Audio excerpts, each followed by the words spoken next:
Hello world, hello internet, hello everybody. Let's talk political ideologies 101. Now this is an introduction to political ideologies. It's rife with generalizations and we cut through an awful lot of stuff very, very quickly, but we are not going to be examined on this, and so we can afford to make some general sweeping statements. Bear with me and ask the questions later. So the central question is, we look at the world now, we accept that society could be better. The question is, what are we going to do about it? Can the government engineer progress? Can the government engineer a wealthier society? Can the government engineer a more fair society? If the answer to that is yes, then the chances are you're probably left wing. If you would argue no, then the chances are you're probably right wing. And this all comes down to the relationship that you perceive between society and the individual. If you perceive that society is somehow greater than the individual, then you are saying, well, I'm left wing. We need to look after the individual. We need to look after society first and the individual second. If you say, no, this is all about the individual, society comes afterwards, then you're probably right wing. Again, sweeping generalization.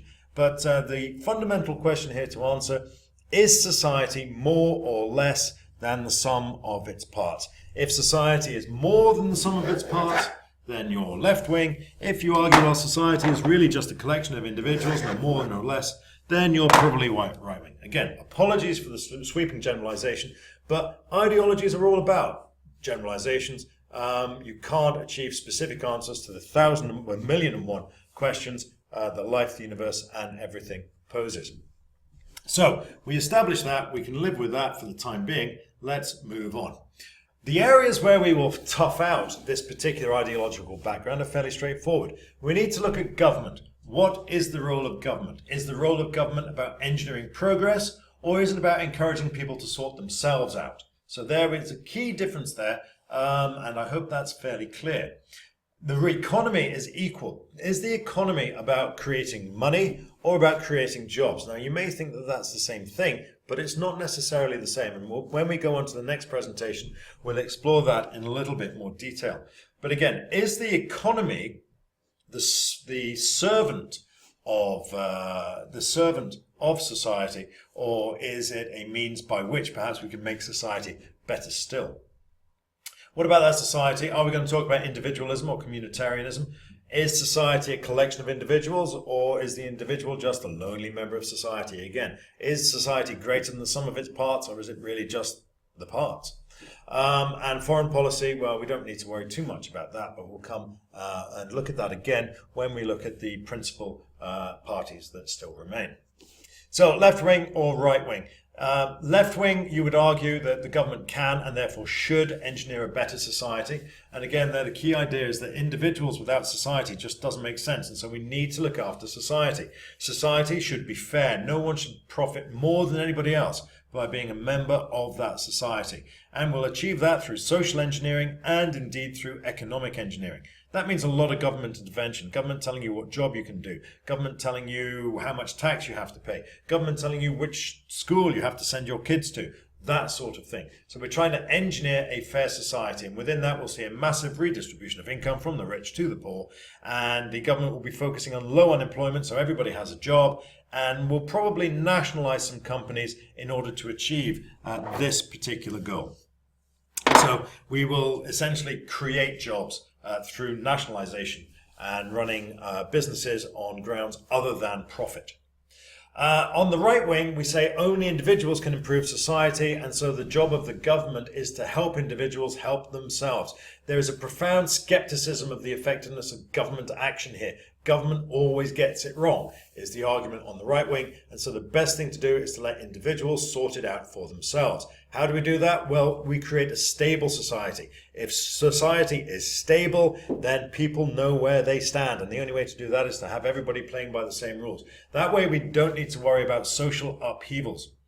At the same time, we want economic stability so that people can make rational and well-informed decisions about their own economic status. And we do that by ensuring that we have low inflation, a level economic playing field, so no support for inefficient individuals, no support for inefficient industries. And that leads us to low tax, low government spending, and privatization. We don't want these companies that exist purely to supply jobs. Everything needs to be run on the basis of economic efficiency. We don't like that at all. No. So that is, in a nutshell, the difference between left-wing and right-wing. If you find a better definition, please do tell me. This is by no means definitive. It's the best I've come up with so far, but that doesn't mean it can't be improved. The parties we need to know about Labour, and in particular we need to know about its evolution. Old Labour runs up to 1994 when a certain young Mr. Blair assumed the leadership. He obviously handed over to Gordon Brown in 2007, and Brown handed over to Miliband in 2010, and Miliband lost the election in 2015, which I would argue is the end of New Labour. What comes next? I have absolutely no idea, and we'll spend some time talking about that in class. We also need to know about the Conservatives. We need to know about the One Nation, or the traditional Conservatives that run up to 1979. We need to know about Thatcherism, which runs from 1979 to present. And we also need to know about the Liberal Democrats. Yes, you do still need to know about the Liberal Democrats. I know there's only 8 of them left in Parliament, but they may well come up because, of course, this question will have been set 2 years ago, or in up to 2 years ago. So the Liberal Democratic Party came into existence in 1988 when the Liberal Party fused with the Social Democratic Party and created the Liberal Democrat Party. And then, to all intents and purposes, they dropped out of political relevance in 2015 when they took a monumental shoeing in the election. However, there may be some residual questions lurking about them in the examiner's mind, and they may very well come out in the exam. We need to know a little bit about the historical context, and we can start with the Industrial Revolution, which essentially created the society and the class divisions that we have now. Again, a sweeping generalization here, but let's look at these. Now, these are the Marxist definitions of class, and Marx said, well, we've got the bourgeoisie, they own the factories, but they don't work in them. And then we've got the proletariat, well, they work in the factories, but they don't own the factories. And to be honest, with various generalizations, with various refinements, that's pretty much persisted to this particular day. Note there's no middle class there, but that's something we need to worry about, or we don't have to worry about until much, much later. The next thing to come along was the massive challenge to the status quo. Now, arguably, this started with Thomas Paine's Common Sense, which was published in the very early weeks of 1776, about the same time that the American Revolution was kicking off. So these two things informed and magnified each other. Fast forward a couple of years and we've got the French Revolution in 1789. All of these three things in combination represented a monumental threat to the status quo and to the establishment. And as a result, the establishment kicked back, and it kicked back with conservatism and particularly Edmund Burke's reflections on the revolution in France. Now, this is the keystone of conservative thinking. What it says is, yes, things can go horribly wrong. We accept that. But sometimes the cure is worse than the disease. That can't be right. So we look at France. France was an absolute basket case, but did the revolution make things better? No, said Burke. It made things an awful lot worse, and what they should have done is just slow, gradual, incremental change rather than ripping everything out and starting again. So Edmund Burke there, the godfather, grandfather, however you choose to put it, on modern conservatism, based on his reflections on the revolution in France. Don't be hasty, essentially being his motto. Slow and steady wins the race. Liberalism, well, Thomas Burke didn't think very much of that, and in 1791 he produced The Rights of Man, which basically said the reflections on the revolution is all wrong, and we need to look at the individual, we need to tear out the existing establishment because it's beyond repair.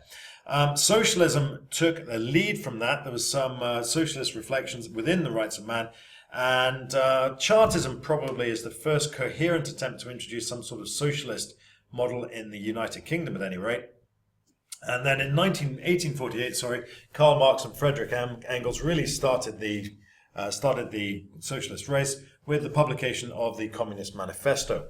So that is essentially the historical context that we're working on. Let's just have a very, very quick look at modern developments. We need to look at one nation conservatism. Now, I said modern. We're now going back to Benjamin Disraeli, who was Prime Minister in 1868 and 1874 to 80. He came up with the idea of one nation conservatism, and we'll talk a little bit about that in a minute. The Labour Party, well, that pretty much came into existence at the tail end of the 19th century. They had their first candidates in 1895, In 1911, David Lloyd George introduced wages for MPs, and this meant that people from the salaried classes, from the wage class, could now take a job in Parliament, because up to that point, the only people who could be MPs were people with stacks of cash who could afford to take a break or a sabbatical from their work. In 1924, we had the first Labour government, and after that, everything changed. One of the reasons why that changed was because the last Liberal government was in 1910. That was under Asquith, and he was running a minority government, and after that, the Liberal Party has essentially been a rounding error. Right, so where are we? Let's start off here. This we will call absolute poverty, and we will accept that we have the wealthy, we have the poor, and then somewhere in between that, we have the well-off. Now, this is not a sustainable position. Certainly not after people have discovered socialism. Socialism says, hey, hang on a second, there's an awful lot more of us than there are of them, and certainly many more of us than there are of those, so let's do something about it. We can take that and, hey, look, we'll have all the wealth. Now, that was a real problem, and the socialists said, well, we don't necessarily need to have a revolution. All we can do is, well, no, we will actually have a revolution. Let's do it anyway. We'll take all of their money, we'll take their money, and then we'll give it to them. And look, hey, we're all the same. Isn't that great? Well, no, said the One Nationists. We don't think that's a really good idea at all. Now, we accept that we've got basically two nations here. We've got the very, very well off, and they're eating roast swan. And then we've got the very, very poor, and they're eating dirt. They cannot really be seen to be living in the same society. We need to do something about that. Because if we don't, we're going to open the door to socialism, and we all know how that finishes, don't we? So, fear of socialism, fear of social instability drove Disraeli to say we must do something to reduce this gap, because if we don't, we're going to be subject to a socialist revolution. So what did he do? He said, well, we're going to take some money from you, and we're going to take some money from you, and we're going to give it to them. Yes, we've still got an income gap. That is significant. We can't really achieve overall solutions overnight, but hey, look, it's better, okay? And we haven't had a revolution, and everybody's happy. Well, happier, I suppose. So, One Nation, it's not about ideas or grand schemes. Rather, it's a pragmatic response to a specific problem. We are looking to prevent socialist revolution. We are intervening in the economy to achieve social gains, and we've got a fair degree of redistribution, taking from the very, very rich and giving that to the poor. This is a superficial redistribution of wealth, not assets. That's what the socialists are interested in. They're interested in the redistribution or the state ownership of the means of production. That's very, very important. We do have some support for nationalized industry to protect jobs, but we're not going to give everybody access to all the means of production. And what we're trying to do here is protect the integrity of society by promoting social homogeneity, and we'll do that whichever way we like. Social democracy came along when they kind of realized that communism was a very, very bad idea. So what do? Well, we take some money from the wealthy, and we take some money from the well-off, and we give it to the poor. And you'll notice that this is exactly the same outcome as One Nationism. So we're very, very happy about that, or at least there's a degree of consensus between the social democracy and our One Nationists. So we start from the premise that communism is probably not a great idea. We've looked at communism, we've looked at the socialist revolution in Russia, and it's not a great idea. So let's instead go for a sort of gradual solution. We'll try to attempt to achieve a fairer society through elections and through the taming of capitalism. We're not going to rip everything out. We're going to go for a gradualist approach. In the economy, we're still looking at state intervention rather than state ownership, and we're looking at tackling relative and absolute poverty. You'll see that this is all very, very similar to what our One Nationists were about. Redistribution, and again, redistribution of wealth perhaps, rather than assets. Social, again, we're about ensuring social cohesion and equality through state service provision, and we're saying, well, everyone goes to the same schools, everyone goes to the same hospitals, and therefore we'll realize that we're all in the same boat. The net result of this was that Labour and the Conservative Party, the Social Democrat and the One Nation Party were essentially following policies that were broadly similar, and so it remained until 1979. 1979, as far as we're concerned, is year zero. This was the birth of modern political ideologies, and I look forward to seeing you in that presentation very, very soon. Now, lots of generalizations, lots of gaps, hopefully from you, lots of questions, and I'll answer them when I next see you. See you then. Bye now.